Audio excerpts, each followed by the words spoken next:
The soap suds fill the sink, crusting up over the dirty plates and coffee-stained mugs like a tsunami of cleanliness that will never be able to complete its job.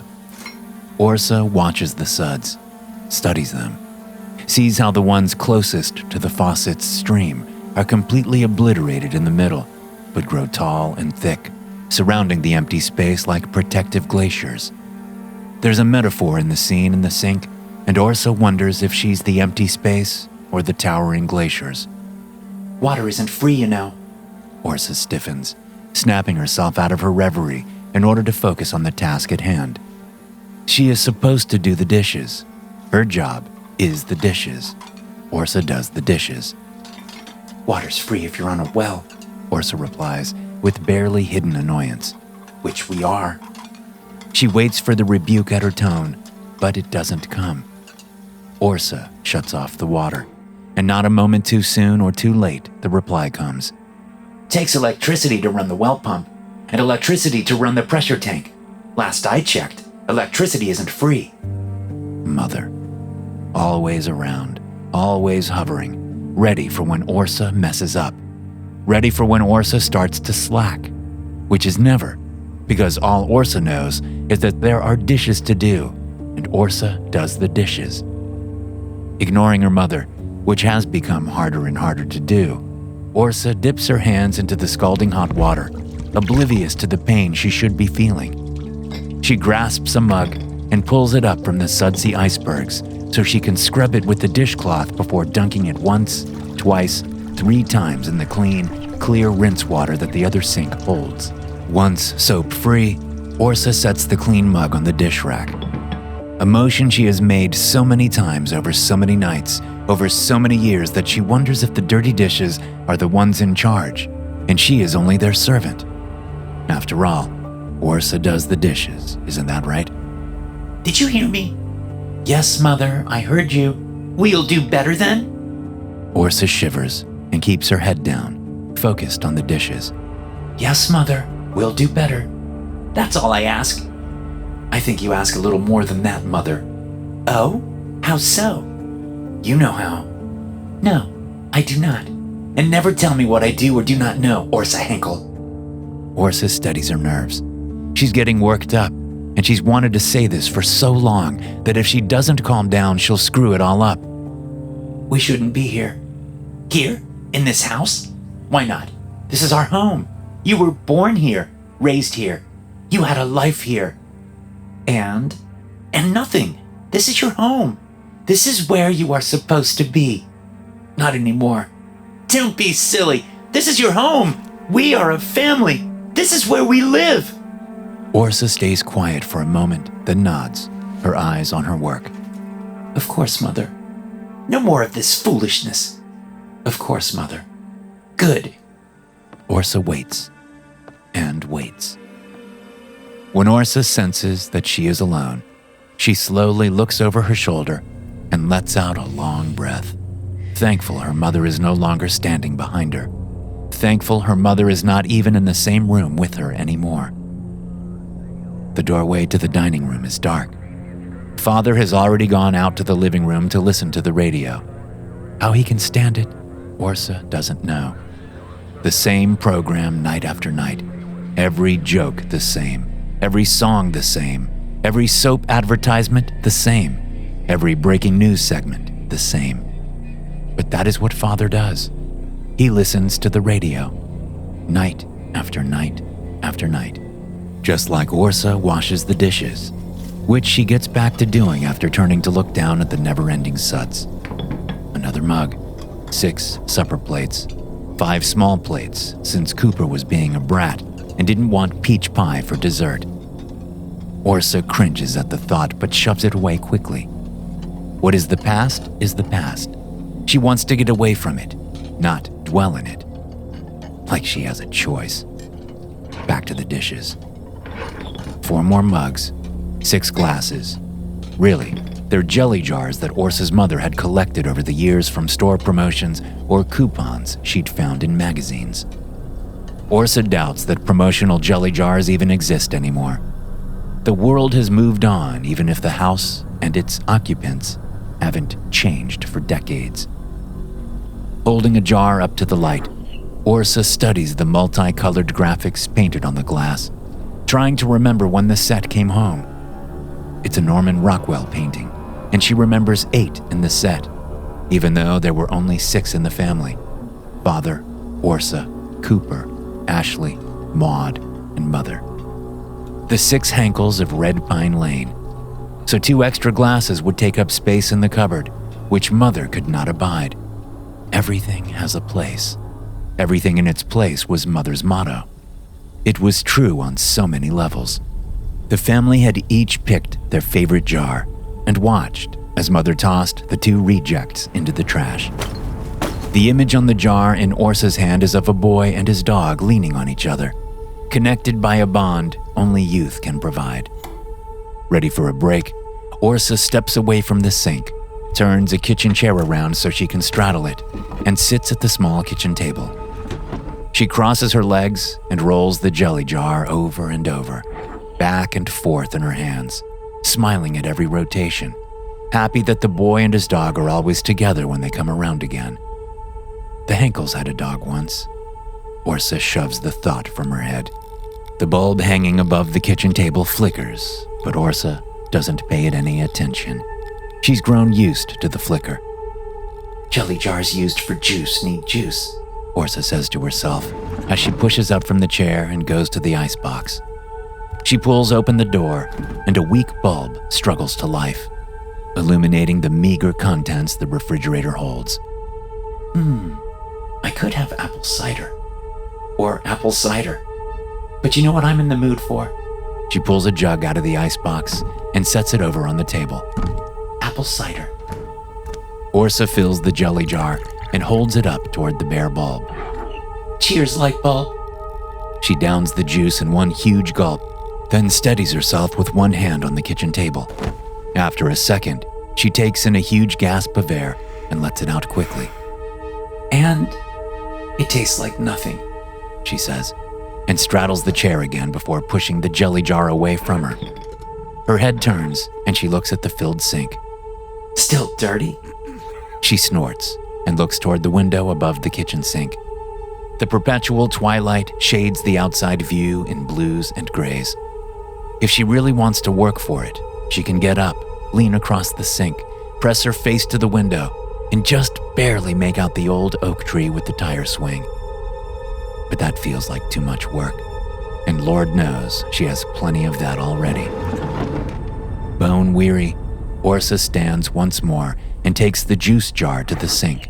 She sets it in the soapy side and reaches for the dish rag. Then she pauses. She has a thought. Orsa is sure she's had the thought before, but everything in the house always comes around again, so she's not too hard on herself for any lack of originality. With her fingers gently playing along the tops of the suds, Orsa slowly turns her head and looks at the stove. The gas stove. Is it possible? Could she really pull it off? Fire cleanses, and Lord knows the house needs some cleansing. Cleansing in the most awful way. Her eyes dart to the dark dining room doorway, then to the just as dark hallway door that leads to the stairs and to the rooms above. All clear in both directions. Humming a sad tune that she can't remember the name of, Orsa leaves the sink and shuffles over to the stove. She taps the knobs with the fingertip, then leans down and sniffs long and hard. Old bacon grease and the hint of turned flour, some black pepper and even a little cayenne, and something sweet like maple syrup. But Orsa knows it's most likely sorghum, since she can't remember the last time there was real maple syrup in the kitchen pantry. Then the scents are gone, figments of her memory. She can no more smell the stove's seasoning than she could taste the apple cider. Orsa continues tapping the knobs, then slowly, one by one, she turns them up to full. Then she leans in again and sniffs long and hard. Old meat, rotten meat. The stink of carrion on the side of the road in the middle of July. The stench of death. This she can smell. Along with the mildew that seeps out of the house's walls, there's the overpowering aroma of damp soil that drifts up from beneath the floorboards. Orsa can smell the urine of various rodents that use the thoroughways and byways beneath the floors and in the ceilings to navigate the old, crumbling house. And Orsa can smell herself. The rank sweat filled with fear and sorrow that stains the armpits of her house dress. The oily tang of her unwashed hair. The rot of her own flesh as the wound in her back continues to leak fluids down her spine, where they pool in the overstretched band of her underwear, then spill over, giving Orsa the feeling that she is perpetually soiling herself. The smell of death fills the kitchen and Orsa smiles, staring up at the dim light bulb, wondering if she should break it to create the spark she needs. Or should she risk leaving the kitchen to fetch the matches from by the fireplace? When was the last time she left the kitchen other than for supper in the dining room? Orsa can't remember. What she can remember is that it wasn't a pleasant experience, and she'd rather not do it again. But with the image of the box of matches in her mind's eye, Orsa realizes she doesn't have to leave the kitchen. While she's grateful she won't have to deal with Father, Orsa is not pleased with the alternative. But beggars cannot be choosers. No longer humming, Orsa moves to the pantry and opens the door, reaching up for the string to a single bulb hanging from the ceiling. With a quick pull and snap, the pantry is illuminated. Orsa ignores the sight on the floor. She has refused to look at the sight all these decades, so there's no reason to peek now. With her head held up, Orsa spies what she needs and reaches out for the box of long kitchen matches Father had gotten on his last shopping trip into town. Orsa? She doesn't hear a thing, not one thing. There is nothing there. Orsa? An image of her sister reaching for her, a bloody hand outstretched, decides to hurry through Orsa's mind, and she winces. With the matches in one shaking hand, she pulls the light bulb's string with the other and closes the door. Orsa is disgusted with herself that she didn't look at the pantry floor. Who was she to lecture Mother on this place, this house, when she acted just as cruelly, just as coldly? She hears her name called 3 more times before the usual silence is restored. Orsa takes a deep breath, and the smell of rotten meat claws its way up her nostrils. She should be disgusted, but really, she's just happy to smell something, anything this strong, even if it is the stench of death. "This will work," she says, fishing out a long kitchen match from the box as she walks to the stove. "This has to work." Orsa places the tip of the match to the bottom of the box, where a square of sandpaper sits affixed, waiting to be struck. She pulls quickly. A glow begins to form.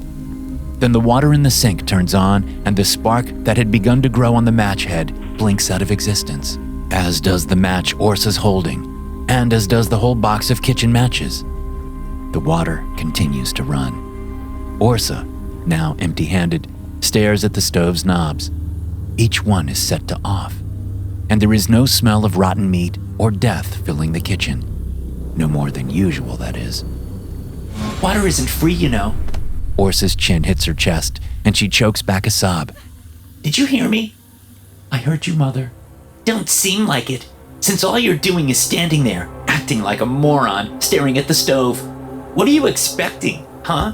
You think the stove is going to whip up some scrambled eggs for you?" "No, Mother." "Well then, go turn that water off and get back to work." "Yes, Mother." Orsa turns toward the sink and screams as the gray-skinned face of Mother is only an inch from her own. "I don't feel like you are doing better." "Sorry, Mother. We will do better, yes?" "Yes, Mother." "Yes, we will. You will do better." "Yes, Mother."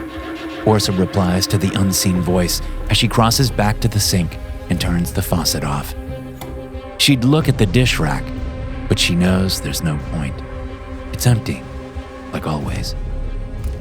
Orsa reaches into the scalding hot water and doesn't feel the pain as she removes a coffee mug that she will wash for the millionth time. Per usual, as her sister Ashley says, there's no point in trying to talk some sense into Mother. A brief moment of light, a brief moment of contact. Ashley can't remember the last time she'd experienced either, and she can't figure out why her sister refuses to help her. She's been on the pantry floor for hours, days, weeks, years, decades, shouting for someone to help her. But even though she can hear them out there moving around, no one ever comes to help her. Ever. Ashley tries to adjust her position and is very careful about each movement. But, per usual, as her brother Cooper says, her hand slips in the blood and her arm goes out from under her. Also, per usual, she finds herself cheek to floorboard with a pool of blood sandwiched between like some sort of hideous grout or morbid cement. At least, she doesn't feel the pain of it all anymore. During those first few days of suffering, while she lay on the floor, her hands holding her insides inside, Ashley was certain she'd go mad from the burning agony in her belly. It turned out the smell of her own intestines, which is basically a blood and shit stew, was worse than the feel of them in her hands. She'd always been a little squeamish when it came to strong odors. She once puked for days just from the memory of stepping in a pile of fresh dog crap out in the yard. Ashley pushes the thought of the dog away quickly. Eventually, the agony went away, as did the smell of her own colon. Then the waiting began. Hello? She calls out, her voice never louder than a whisper. Ashley isn't sure why her voice is so quiet. She has a vague memory of screaming for hours and days, crying out for someone to come help her. But she isn't sure if it's a memory or a dream. She isn't sure of much anymore. Orsa? Ashley slides her cheek through the blood, angling her face enough so she can see the thin line of light from under the pantry door. A thin line of hope, breaking the darkness that constantly surrounds her. A squeak from the corner of the pantry reminds her that as much as she'd like not to be alone, some company is less than ideal. Go away, she hisses at the source of the squeak. When she feels the tiny feet on her left calf, Ashley sighs. Angus, is that you? In order not to go completely stark raving mad, or because of it, Ashley has named her rodent tormentors. There have been generations over the decades, but to Ashley, they will always be Angus, Charlie, Grace, Noodle, and Bitey. She feels tiny feet make their way up her thigh. Charlie, Grace, come on, you damn mice, answer me. The tiny feet become tiny hands. Then the tiny hands become normal hands. And the normal hands grow long nails, and the nails begin to dig into Ashley's flesh as the hands claw their way up her body. No, Ashley says, and prays that Orsa will hear her from out in the kitchen. If Orsa comes and opens the pantry door again, everything will be all right. But the door does not open. Why aren't you helping your sister with the dishes? Ashley shivers. Oh, stop that. Shivering like a scared little sow. Oink, oink, little sow. Leave me be. Leave you be? You should be thanking me. I saved you. Saved me? You are the reason we are all here, in this hell. Don't you aim that sharp tongue at me, little miss. You don't know what I have to do to keep this family together. All you show me is disrespect with that sass. The hands claw and claw, and soon they are at Ashley's chin. The fingers search for and find her mouth, then try to slide between her lips. But Ashley knows, especially after all this time, to keep her lips pressed tight. A hair off the bald head of the baby Jesus couldn't fit in the space between Ashley's lips. The nails dig into the gap, desperate to leverage her lips apart, desperate to get at the sharp tongue.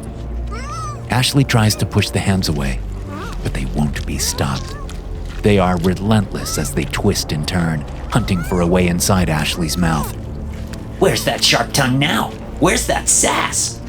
Ashley turns her head to the side. The hands stay in place, nails now dripping with Ashley's blood, her lips becoming ragged shreds. No smart talk? No little Ashley jokes?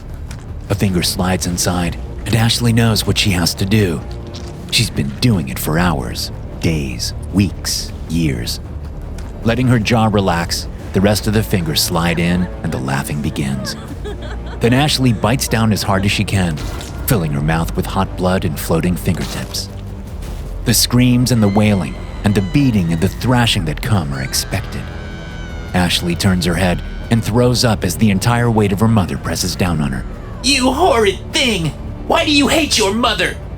Ashley doesn't bother answering. She knows Orsa tries. She can hear her every night, pleading with Mother to stop the madness. But Ashley is done trying. She knows there will be no changing Mother's mind. Managing to get her legs pulled up under her, Ashley ignores the squishing and squelching of her own long-since congealed bodily fluids and kicks up and out. Her mother's weight leaves her, giving Ashley time to roll over and up against the pantry's bottom shelves. There's a thud. Ashley stares at one of Mother's unblinking eyes. You can't ever leave me. I know, Ashley replies. The eyes go wide.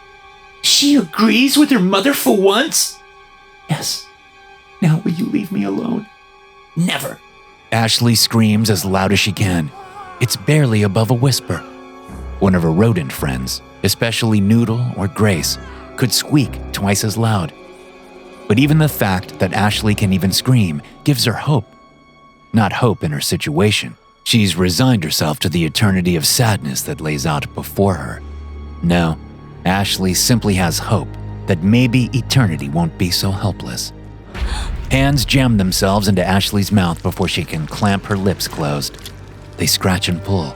They dig and tear and scoop. Ashley can feel the fingers elongate. She can feel them continue to creep and slide down her throat. Then they grip, and they rip. Ashley's long-fought-for scream stops instantly, and only a weak push of breath is left as it winds its way up and around the fingers that pull Ashley's torn vocal cords roughly from her throat and out of her mouth. That tongue of yours isn't worth a darn without these. Ashley cringes as her own vocal cords are shaken in her face. The wet slap of the flesh makes Ashley jerk, and she longs for enough space to scoot away and just curl up in a ball with her knees up to her chest. Nothing to say? Ashley has so much to say. So many questions and thoughts and accusations that want to spill out of her. But, in the end, they would just be pointless words falling on mad ears. Go away! Ashley hisses from vocal cords that are back in her throat and as weak as ever. She knows that if she feels around on the floorboards in front of her, the cords that had just been ripped out would be gone. That's how things work in the pantry. You spent so many years crying for your mother, and now you want me to leave? I want you to stop torturing me. Torturing you? Me? Torture you? A wicked, reedy laugh fills the small space. The hussy tells me to stop torturing her. Isn't that rich? After she spent a year turning this family's reputation into nothing. Running around the country with that boy. Being seen with him at those juke joints. Being seen with him eating barbecue as you sit hip to hip on the tailgate of his daddy's truck. Although how that old man can afford a truck, I do not know. Hard work? From one of them? I doubt it. Not a single one knows what real hard work is. Real hard work is keeping this family together. That's hard work. Others can work just as hard. The slap is fast and impossible. There isn't enough space in the pantry for a palm to build up that kind of steam. Yet Ashley's head still rocks back, smacking her skull on the lower shelf, like always. She should have known better, and she should have seen it coming, even in the darkness of the pantry. Her eyes move toward the strip of light from under that door. The moment she does, she regrets the motion. Mother sees all. She didn't even look at you. Ashley sighs. Shut up. Don't talk to your mother like that. Or what? What will you do? Kill me? You have no idea what I'm capable of. I think I do. No, my dear Ashley, you do not. None of you do. Ashley rolls her eyes. Another slap snaps her head to the side. Careful of that sass, girl. Be very careful. Will you please leave me alone? None of your siblings want me to leave them alone. All of them do. They just can't say it. But you can? It's why you come in here night after night, day after day, year after year, and tear my throat out, isn't it? Because I never would hush up the way you wanted me to. Because no matter how much you wanted me to fear you, I just couldn't. A fist punches through the slit in Ashley's belly, grabs a handful of guts and twists. Ashley moans, knowing it should all hurt so much worse and happy that it doesn't. Do you fear me now? Sure, Mother. I fear you plenty. Thank you for putting me in my place. I don't believe you. Believe what you want. The twisting stops and the hand is removed. So much sass, so much attitude. In the end, you were saved. You know that, don't you? That piece of trash you were spreading your legs for would have gotten bored and beat you bloody, just like you deserved. Then what? Somewhere other than here, and he'd never lay a hand on me. Well, no, I suppose he wouldn't. Not no more. Not with you in this pantry forever. And him, well... This is new. What do you mean? Ashley asks. A feeling a million times worse than having her guts twisted fills her chest. What are you talking about? Did I never tell you? I thought I had. Ashley waits. Her mother remains silent. What did you never tell me? The silence continues. Mother, what did you never tell me? The silence stretches and so does Ashley. She reaches out with both arms. Nothing. There's no one else with her in the pantry. Her fingers brush the lower shelves across from her to prove it. Mother, come back. Words Ashley never thought she'd say in a million lifetimes. Mother, what haven't you told me? The basement is a cold, unforgiving space. And for Cooper, that's just the way he likes it. Hungry, he shouts from where he sits, his back up against the long-dead furnace, his eyes locked onto the small window up by the ceiling. There's a specific name for this type of window, but Cooper can't remember what it is. Ashley or Maud used to make fun of him for always forgetting the name of the window. He just called it the backyard window, because if you stand on a stepladder and look out the window, you see the backyard. Regardless of what it's called, it's a window Cooper's crawled through more times than he can count. No crawling now, though. Those days are gone. Cooper rattles the chains that secure him to the furnace for emphasis to his thoughts. Then a different noise overpowers the chain rattling. Hello? I'm hungry! He shouts, even though he knows he can never fill the hole in his middle. Oh, dear me. I'm so sorry, my sweet, sweet boy. It's all right. Cooper snarls in his patented Cooper tone that drips with sarcasm and bile. He turns his head away from the window and to the long set of stairs against the opposite wall. A shadow holding a tray descends the stairs, then pauses at the bottom. What are you waiting for? Cooper shouts. I'm fucking hungry. Language like that is how you end up without dessert.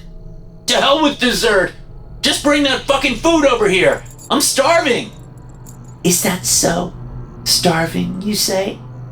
The shadow moves away from the stairs, but remains a shadow no matter how close it gets to where Cooper is chained. He shakes the chains at the shadow.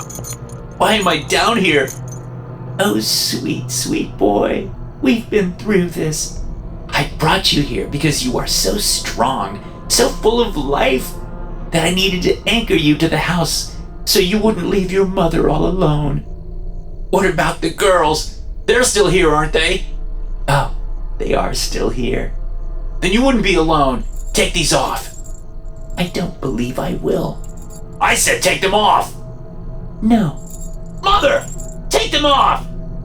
No, son, I will not. I worked very hard to chain you to the furnace. I won't have all that hard work end up being for nothing. Cooper thrashes and thrashes and thrashes against the chains. Then he slumps and lets his body fully relax. Fine. What's for lunch? Cooper asks. Despite his little tantrum, he is starving, and he can feel the saliva already cresting his bottom lip, ready to spill out the moment he catches a whiff of the meal being delivered to him. Lunch? Sweet boy, lunch is over. Dinner is over. Even supper is over. Cooper is confused. There's no way that lunch or dinner or supper is over. Not with how empty he feels inside. An emptiness as if he hasn't eaten in weeks or years or decades.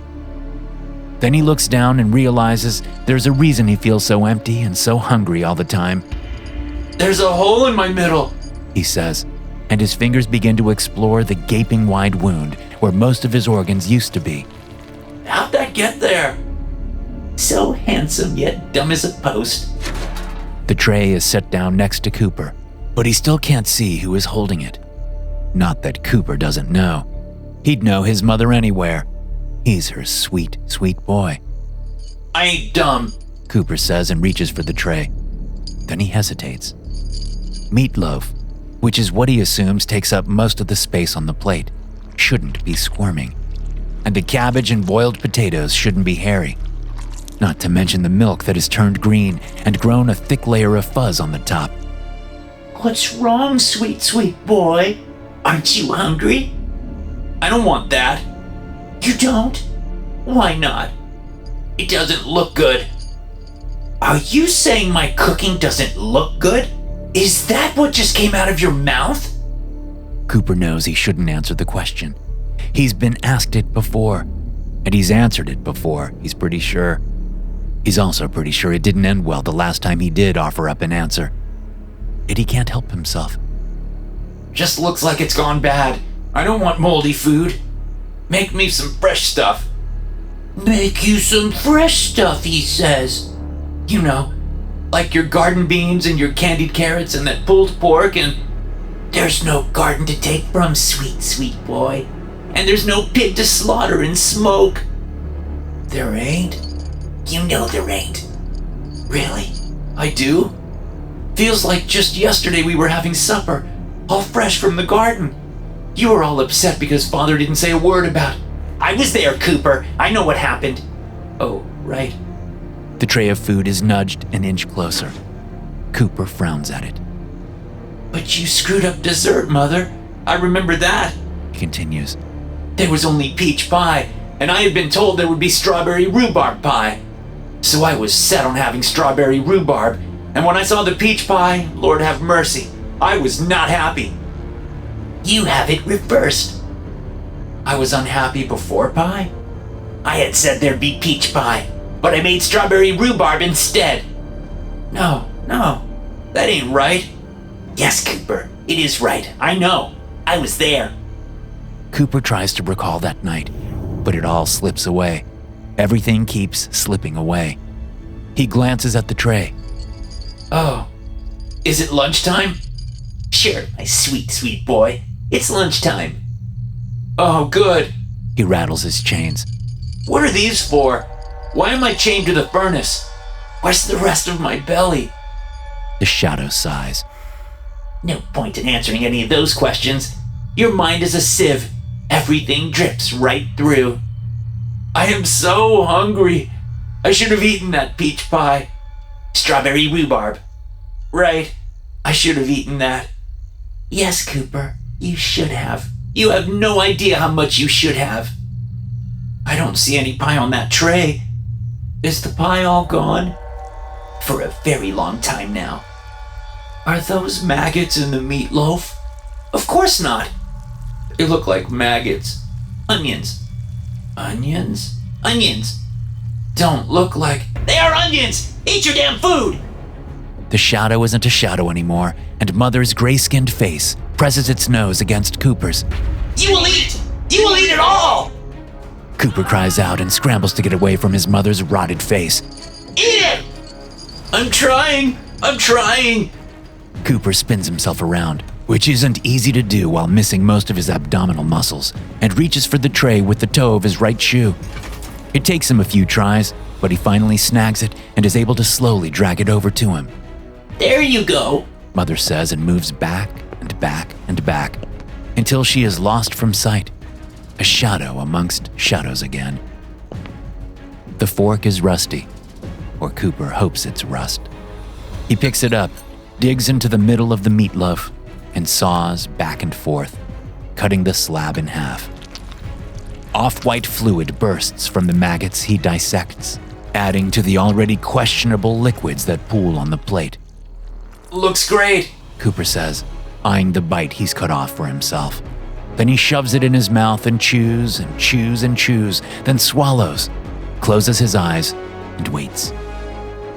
The food plops out of the hole in his middle and splats onto the dirty basement floor.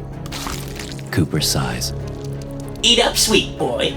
Can't have you wasting away now, can we? He is so hungry. All he wants to do is fill himself up. So he takes another bite of meatloaf. Plop, splat. And another bite. Plop, splat. He tries some potatoes. Plop, splat. Some cabbage. Plop, splat. Look at you. You've cleaned your plate. What a good boy. Still kinda hungry, though. Growing boys like you are always hungry. I'm not a boy, Mother. Growing boys are always hungry! The shouter races forward and Cooper screams. He jams his legs up to his chest and covers his head with his arms. His mother's face is right on the other side of those arms, twisting this way, twisting that way, peering in at him with milky dead eyes. You should have seconds, she says, and the green moss on her teeth wriggles. I don't want seconds. Of course you do. Do I need to say it again, sweet, sweet boy? No. Then let me hear you say it. I don't want to. Let me hear you say it! Growing boys are always hungry! His mother's face retreats slowly as the words reverberate off the basement walls, muted by decades of dirt and grime and shame. But even with his mother's face gone, Cooper keeps his arms around his head. He can't always remember what happens, but he knows that it's never very good. A son is supposed to protect his mother from everything, but look at you! How can you protect me if you are acting like you are afraid of me? Stop yelling at me then.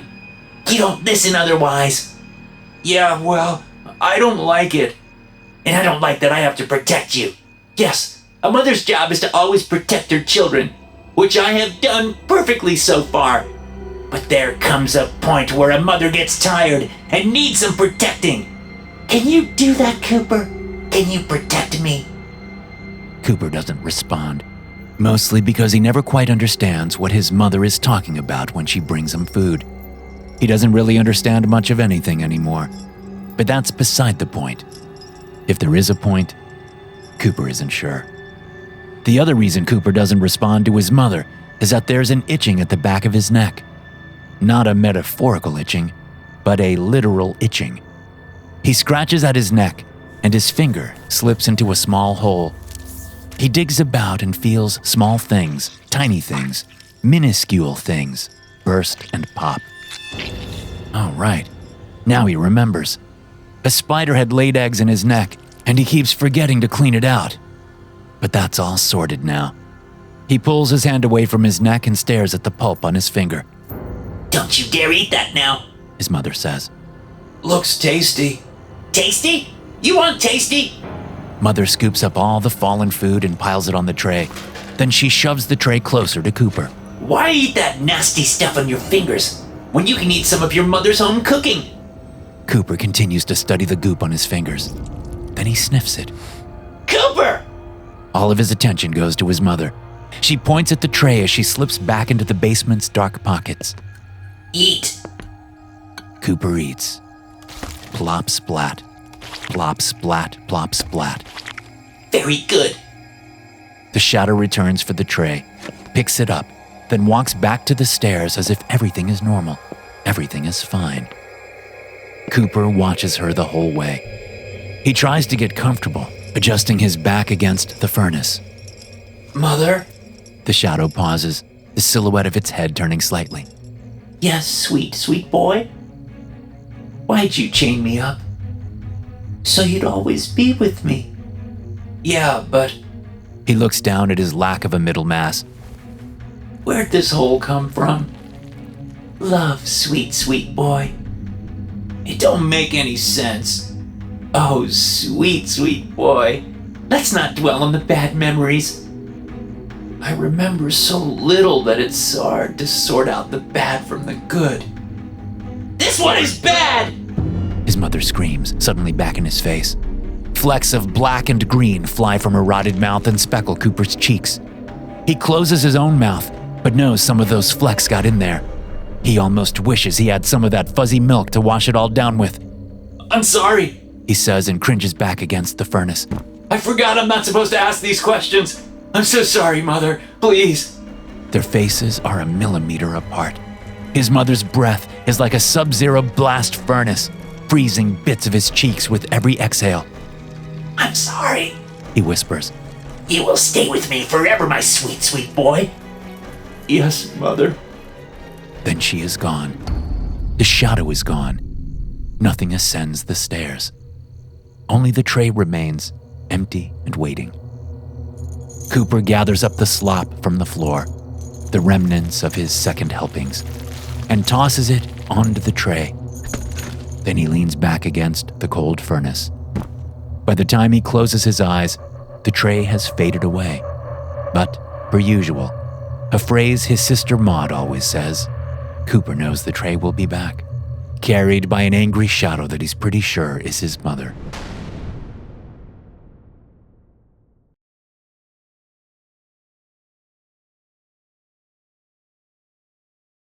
To Maud, the rest of her family are idiots, complete morons, and she has no problem telling each and every one of them her thoughts on this subject, especially her mother.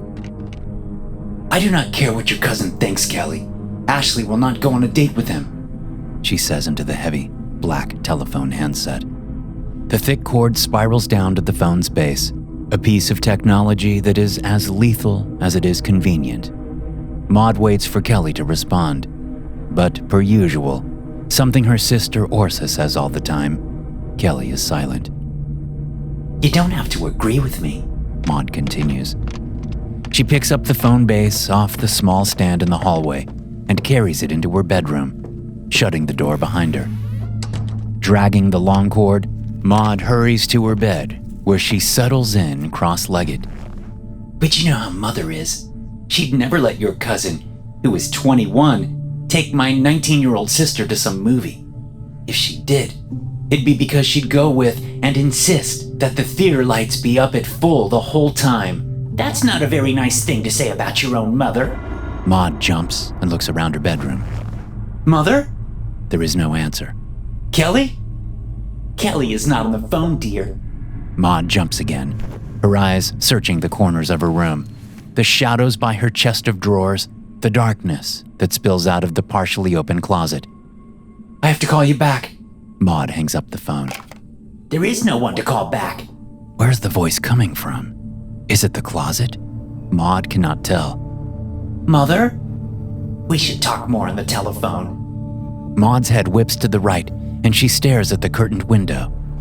Did the voice come from out there? Is her mother outside in the permanent twilight?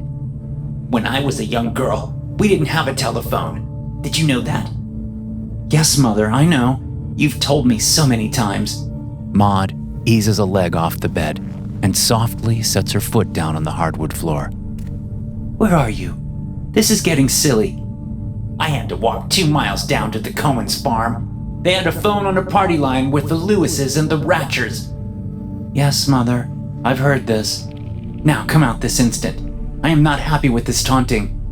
Sounding more and more like me every day. I wonder if that is a good thing or a bad thing. Except, in order to sound like you, I have to hide. But I'm not you. So I'll stand right here, out in the open, and say my piece. But you aren't standing, are you, my dear?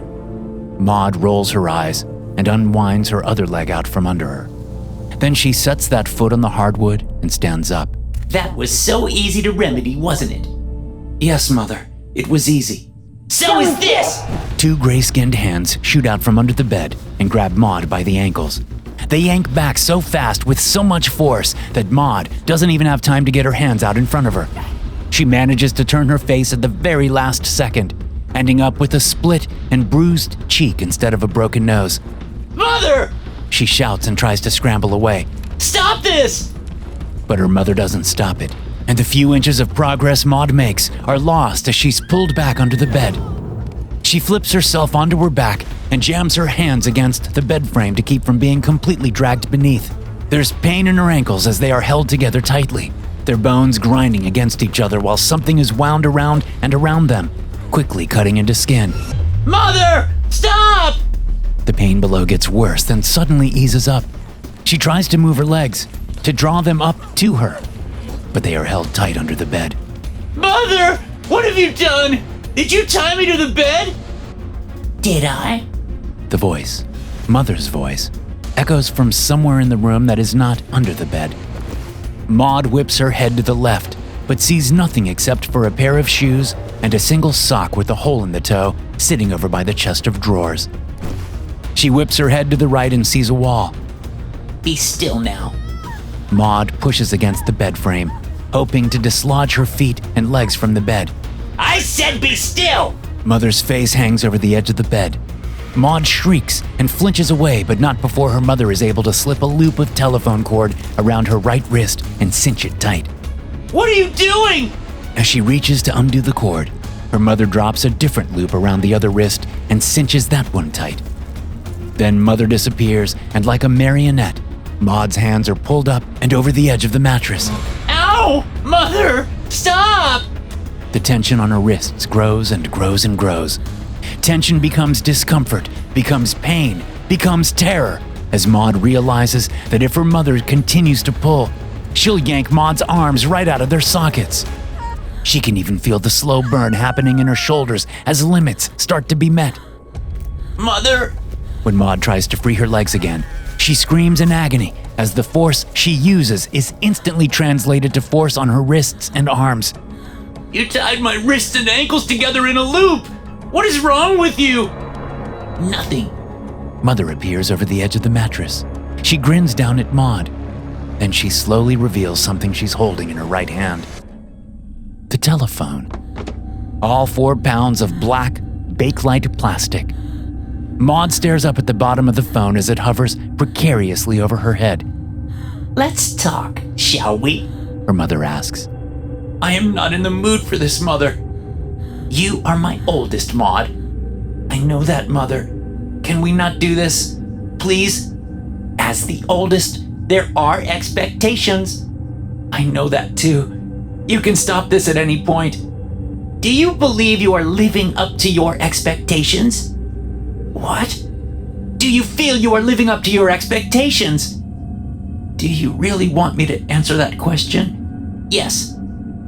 Considering my current position? No, Mother. I have not lived up to my own expectations. Oh, good. Because you haven't lived up to mine either. Great. Can you untie me now? It's for your own good. You always say that, and yet we always end up here. My ankles are tied together with telephone cord. You have lassoed my wrists with telephone cord, and you have connected it all. So if I pull up with my feet, my arms are yanked by the cord. If I try to pull with my arms, my legs are stretched until my hips pop. Does this look like it's for my own good, Mother? Her mother frowns, looks at the phone in her hand, looks down at Maud, then shrugs. I suppose I understand how you can see it another way. What are you doing with that phone, Mother? You know what I'm doing with it. But it wasn't you. Mother blinks. Mother frowns. Mother glances at the phone she holds only a few feet above her daughter's exposed face. Do you really want it to be like it was? What it like is to not be threatened with a telephone every damn night. That's what I really want it to be like, Mother. Do you feel threatened by this phone? The way you were holding it is very threatening, and I know how this ends. How about we change the story tonight? Change the story?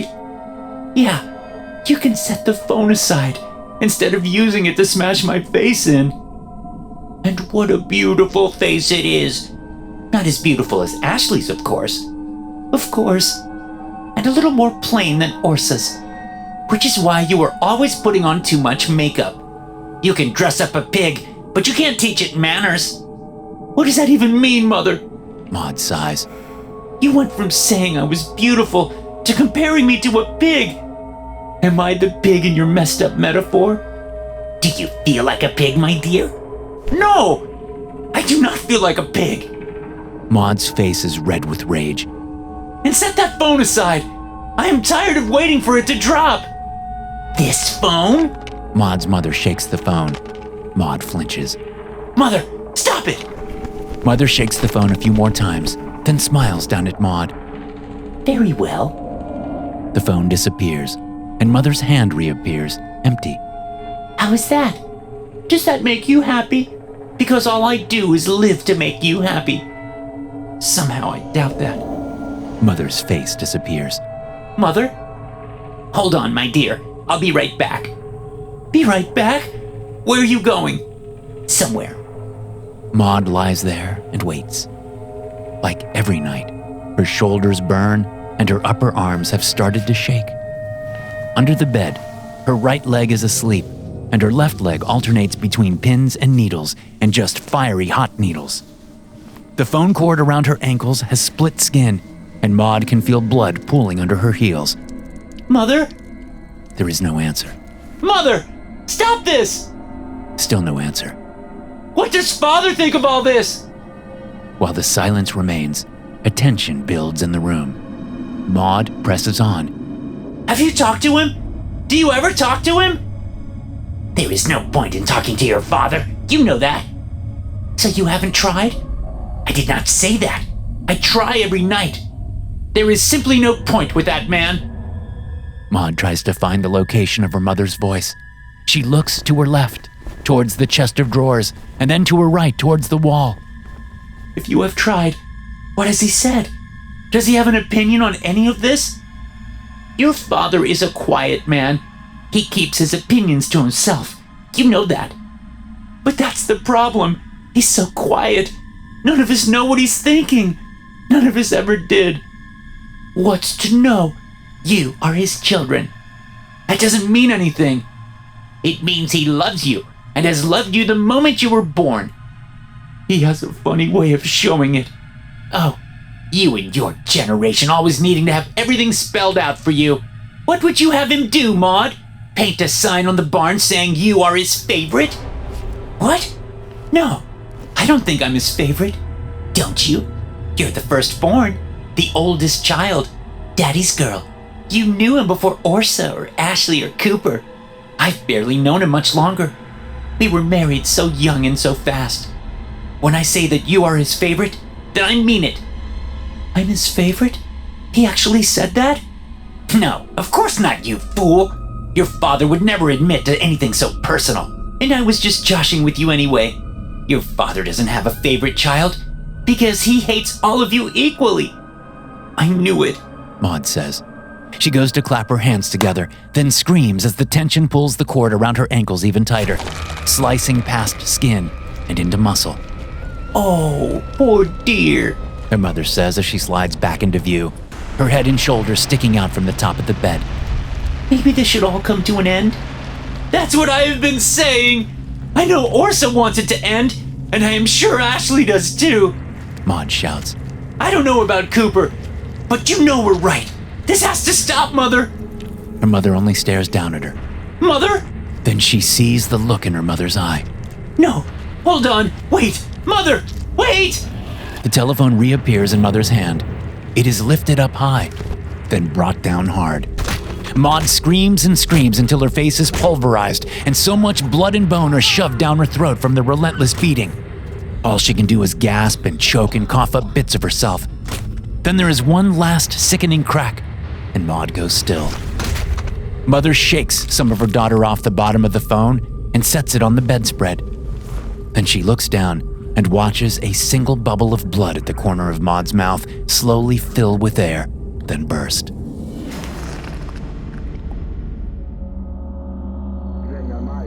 Unlike his children, Father doesn't have an issue with his memory.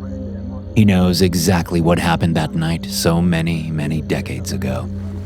And as he sits in his leather chair, pulled up close to the radio so he can hear his mysteries without being interrupted by the never-ending chatter of his useless progeny, he realizes he's not alone in the living room any longer. Mother, he says.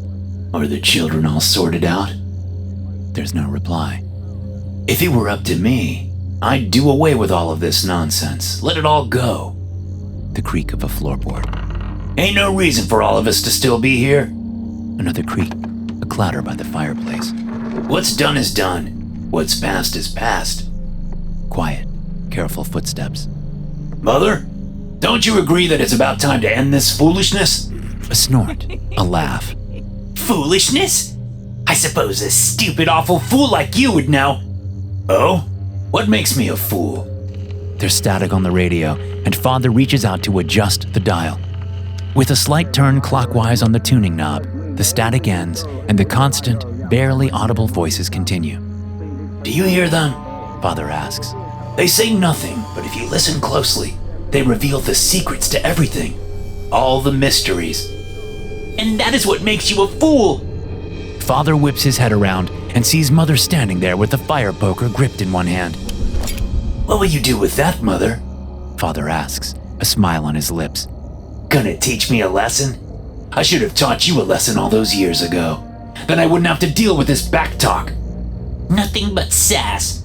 Yes, sass. You gave that sass to your daughters, making them ungrateful burdens on this family. Ungrateful burdens? These ungrateful burdens are the family, you fool! Without them, there is no family! We'd still have the boy. Cooper? Dear Lord, Father. He's a few bricks shy of a full outhouse. Oh, he's stupid, all right. But he does what he's told. Well, until he doesn't. And I swear, that boy chooses the most inconvenient times to be obstinate. Just poor timing on his part. I blame him for what happened. Of course you do. And it was poor timing on my part too, since we're talking about it. If I'd been paying attention, that handsome, stupid boy would have never been more than a glint in your eye. But I had my timing off, and 9 months later, we have a fourth mouth to feed. So, Mother, it is your fault. My fault? She laughs. Oh, how I wish what I'd said to Maud was true. What lies are you telling our daughter now? That you are a quiet man. That you keep your emotions to yourself when we speak. When he doesn't respond, she sighs. I suppose we should get to it. Play our parts. She sighs again, and in an exaggerated voice, she asks, What's that you have in your hands, Father?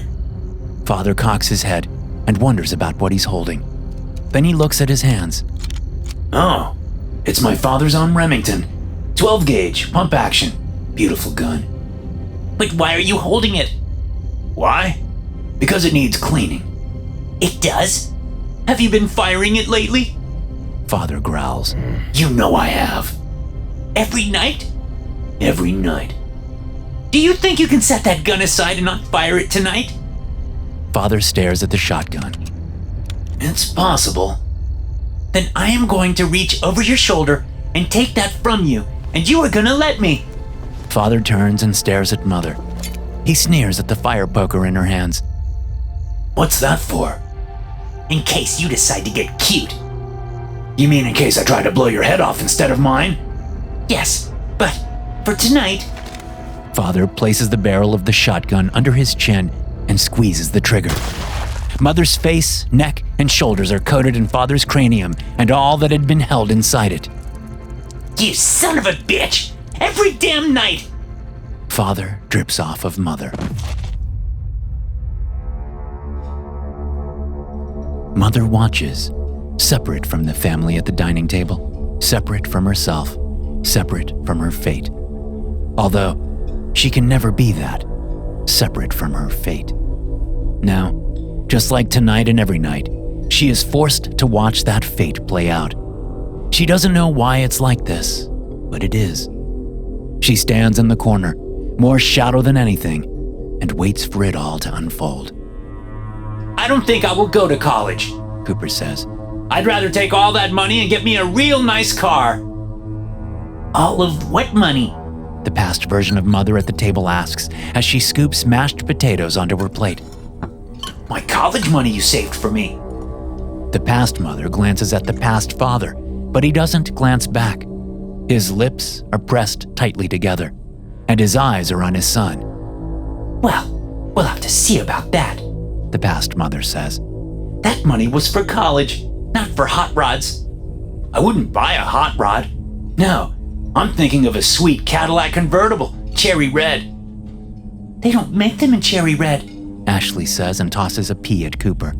They do so. No, they don't. Cadillacs come in Matador red. Close enough. Yes, well, we'll see, the past Mother says. She takes a bite of potatoes, chews, swallows, and asks, Orsa, have you looked into that culinary school yet? Father snorts, and Orsa glances in his direction. His eyes are on her now. I have looked, yes, but I don't think it's for me. Oh, why not? The past Mother asks. You're a wonderful cook. And it's not just men in the world's best kitchens these days. Orsa shoots another glance at her father. It's expensive, She says. I can save up, but it'll take a while. That's how I know I'm the favorite, Cooper says. They already have a fund all for me. You are not the favorite, Ashley says. Then why do I have a college fund, and you and Orsa and Maud don't? Neither do you, idiot, Maud says. Bullpucky! Mother told me about it years ago. It's gone. Father spent it all. Didn't you, Father? Maud turns her smug face toward the end of the table. Her father is glaring at her. It was when that balloon payment was due, wasn't it? Took it all and gave it to the bank, right? Maud, stop. Past mother says. That's not true, Cooper argues. There's about $5 grand sitting in the bank in an account with my name on it. He looks to the past mother. Right, Mother? That money is mine. It's for me. It was for you, Cooper, yes. The past mother replies. But times have been difficult. Sometimes we have to come together as a family and make sacrifices. Father snorts again and mumbles. Sacrifices. The past mother studies his face and swallows hard. Maybe we should talk about something else, The past mother says and stands up. Let me have your plates. I'm still eating, Cooper complains. You're always eating, Ashley says. That's what growing boys do, right, Mother? That's right, my sweet, sweet boy. Now give me your plate, and I'll bring in the pie. Okay, but I get an extra slice, because I didn't get seconds for supper. No, you get one piece like the rest of us, Ashley says. Father likes a slice for breakfast, Orsa says. As do I, Maud says. Why do you get a second slice and I don't? Cooper asks. Because I'm the firstborn, that's why. Maud says and sticks out her tongue. Firstborn who should have gotten married and moved out by now, Cooper responds. Times are hard, like Mother said. The shadow mother in the corner hangs her head, so tired of it all. She knows what's coming and wishes it wasn't. She knows that in the next few seconds, the family's fate is decided. Just like it has been decided every night, over and over, for going on 80 years. The children banter and bicker and complain as the past mother clears the table. The past father watches his children, observing each one individually for several minutes before moving on and doing the same with the rest. Here we go, The past mother announces, setting a pie in the middle of the table. Orsa, will you fetch forks and plates? What is that? Cooper says. Pie. The past mother says. I can see that. But what kind of pie? Strawberry rhubarb. What? You said this morning you were making a peach pie. Calm down, Cooper, Ashley says. It's just pie. Here are plates. Orsa says, setting down 6 plates on the table. I don't need one. I'm not eating strawberry rhubarb. Cooper snaps. Fine, I'll take it back. Orsa says and snatches up a plate. We're short on forks, so I have to wash some quickly anyway. As Orsa leaves, Ashley stands up and leans over the pie. It smells delicious. You sure you won't have a slice, Cooper? I was told there'd be peach pie, so I want peach pie. There's strawberry rhubarb. Then I don't want pie. You're so spoiled, Maud says. Father snorts, and all heads turn his way. Forks! Orsa announces and drops them onto the table by the plates. I'll dish, The past mother says, and she fills 5 plates with hefty slices of pie. Then she looks at Cooper. Are you sure, son? Oh, I'm sure. She sits down and digs into her slice. This is great, Mother. Ashley says. A phone rings from upstairs. Oh, I should get that. Maud says, shoving a forkful of pie into her mouth. Kelly said she'd call. Maud leaves the dining room. Her father watches her go. He looks down at his slice of pie, picks at it with his fork, then eats it up in 4 bites. He belches and stands up. Going to listen to your mysteries, Father? The past mother asks. Yes. The shadow mother knows he's lying. In a way, everyone that night, deep down, knew he was lying. I think I'll ask Lori Walker to prom this year, Cooper says. Lori Walker? She'd never go to prom with you. Ashley says. Yes, she will. Lori's into me. She likes Matt Trier. No, she doesn't. She's never around him at all. But she's always finding excuses to be with me. That's called having the same school schedule, fool. Oh, hey, honey. What are you doing there? The past mother asks as the past father walks into the dining room with the Remington in his hands. Why do you have... Her words are lost to the shotgun blast as the father places it against the back of Cooper's chair and squeezes the trigger. Ashley screams and gets up to run. The father tries to lift the shotgun and fire at her, but the barrel is stuck in the back of the chair. So he drops the shotgun and reaches across the table, grabbing the knife from the pie tin. The past mother only stares at her dead son as the body slumps over in the chair. What is happening? Orsa shouts from the kitchen doorway. Then her screaming joins Ashley's, and the two grab at each other, then retreat back into the kitchen. The past father lurches around the dining table and chases after his daughters. Come back here! The past mother stares at the dining table. Cooper? She whispers. The past mother stands on shaking legs and goes around the table until she's standing behind her son. Cooper? Wake up! Get up, Cooper! Ashley's shriek from the kitchen nearly shakes the walls. Orsa is crying, shouting for her father to stop. Then there's a thunk, and Orsa's voice goes silent. What is going on down there? Maud shouts from the upstairs landing. I'm on the phone! The past mother touches the back of her dead son's head. It's fine, She says, then clears her throat. It's fine. The past father's heavy footsteps on the stairs echo through the house. Father? What is all over you? What is going on? The past mother closes her eyes and waits. Father? Is that blood? There's a gasp and a thud. Mother! Mother! The past mother is frozen in place. It'll be fine, my dear. Maud screams and a door slams, followed immediately by the sound of splintering wood. No! Father, no! A scream, a thud, a clang like a bell. A thud, a scream, a clang, a clang, a clang. No more screaming. A thunk, and then footsteps. The past mother looks up at the ceiling and follows the footsteps. Then she waits. I'll sort it out, The past father says as he comes back into the dining room, his shirt and pants coated in blood. Move, woman. He shoves the past mother out of the way and finally wrestles the shotgun out of the chair. It comes away with Cooper's blood and flesh dripping off the end of the barrel. My mysteries are on, The past father says and heads for the living room, leaving the past mother alone with dead Cooper once more.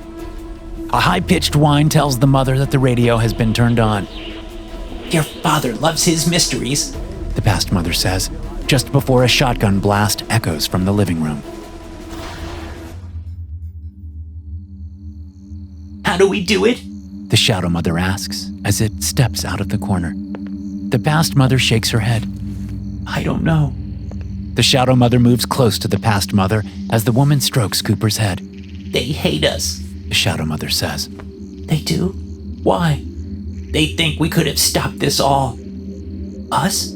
Stop him? How? They only have blame, not answers. Of course. They've turned you into a monster. They have? They play out scenarios where you are the killer. Me? Why? They're lazy and spoiled. They are that. The past mother looks at the shadow. Who are you? I'm you, the soul that split from the ghost. Split from the ghost? What does that mean?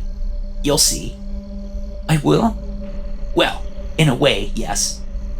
The past mother frowns down at the top of Cooper's head. So what now? Now we come back together and finish your part of this drama. The shadow mother moves quickly and slides inside the past mother. The woman's body shivers, then she tries to smile, but she doesn't have many of those left, so the corners of her mouth only twitch at the sensations she feels. Oh, I always forget how it all feels, Mother says. Every night the same thing, yet I forget. She pats Cooper's shoulders. Time to get to work. The mother struggles a bit, but manages to get Cooper's body out of the chair. She drags him into the kitchen, then opens the basement door. She keeps her eyes averted from the bodies on the kitchen floor. There's no easy way to do it, so Mother shoves Cooper's body down the stairs, letting gravity do the work. She follows quickly, drags him to the furnace, then finds the chains and manacles Father had kept in a corner box. Mother shudders at the thought of why Father even has a set of manacles. A strong, strapping lad like Cooper has to be secured as best as possible so his soul can't get away. Nope, Mother needs to keep the children close. Back in the kitchen, Mother finds Ashley with her guts filling her hands. She grabs her daughter's ankles and pulls her into the pantry. Stay put now, she says and closes the pantry door. Mother will be back later. Orsa is on the floor, face down, the pie knife between her shoulder blades. Mother isn't sure how she'll make Orsa stay. Tie her to a kitchen chair, maybe? She'll figure it out later. Orsa isn't the one to worry about. Mother hurries out of the kitchen and upstairs. She sees the splintered bedroom door. Maud's bedroom door. What Mother finds inside is almost too much. Almost. But a mother can handle a lot. Keeping her eyes averted from Maud's lack of face, Mother ties her daughter's corpse to the bed with the telephone cord. She refuses to look at the actual telephone and the hair and blood and bone caked to the bottom of it. With an idea in mind, Mother's is back in the kitchen and is lifting Orsa up. She drapes her daughter's top half over the sink and holds her there until the body's weight shifts forward and holds her in place. The knife her father put between her shoulder blades bobbles and waves and goes still. Mother believes that Orsa's love for the kitchen will keep her put. After all, Orsa does the dishes. With Orsa settled, Mother looks out the window at the twilight of an approaching dawn, knowing she has one more place to go.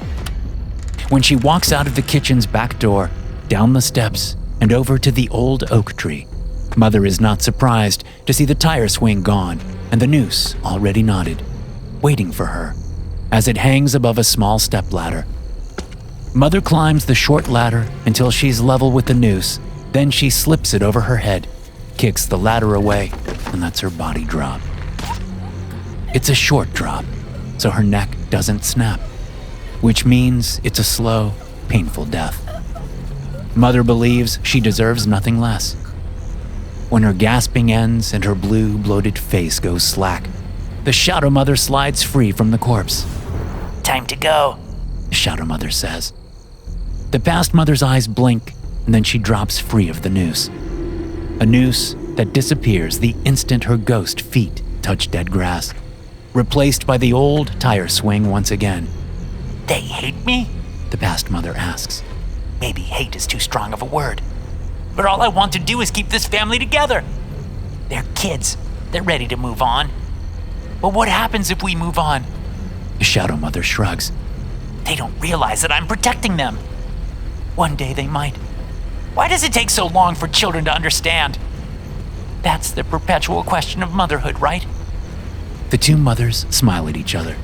Then past Mother turns and walks back to the house, ready to keep her family together forever, one night at a time. To hear more stories like this, be sure to hit subscribe and turn notifications on. I'll see you in the next one.